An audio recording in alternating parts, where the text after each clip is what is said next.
মা ব্যবসায়ী মা ব্যবসায়ী মা ব্যবসায়ী মা ব্যবসায়ী মা ব্যবসায়ী মা ব্যবসায়ী মা ব্যবসায়ী যেদিকে যাই সেদিকে শুনি শুধু মা ব্যবসায়ী। তোমার কিছু বলার নাই, তুমিও ভিউর জন্য মানুষে যারে পারো তারে রুস্ট করছো, এখন তোমারে রুস্ট করতেছে, দেখো এবার কেমন লাগে। মা ব্যবসায়ীর নিয়ে আমিও কিছু বলছি। আপনারা আমার নিয়ে মজা নেন, কিন্তু মজার ভিতরে মানানি টেনেন না। আমি একটা কথা বলছিলাম, হয়তো কথাটা আপনারা ফাইলাম হিসেবে নিয়েছেন। কোনোদিন না কোনোদিন সামনে পড়বেন। মুভিতে দেখছেন একজন ছেলে তার মার জন্য পুরো দুনিয়ার সাথে লড়াই করছে, বাস্তবে দেখতে চান ওমর ভাইকে দেখেন।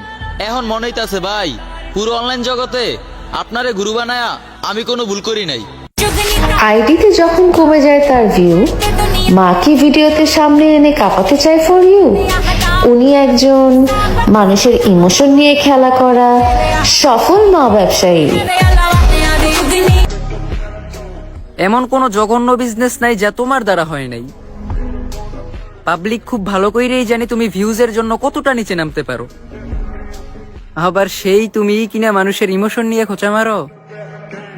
মরিচ উপর দিয়া দেখতে যেমন, ভিতর দিয়া কিন্তু ঝাল। আমার জানা মতে এগুলা তোমার আবলামি ছাগলামি, সবই হয়েছে ভিউ ব্যবসার তাল। তোমার আর আমার ভিতরে একটাই পার্থক্য, তুমি জ্বলো আমি জ্বালাই, আর তুমি ট্রেন্ড ফলো করো, আমি নিজেই ট্রেন্ড বানাই।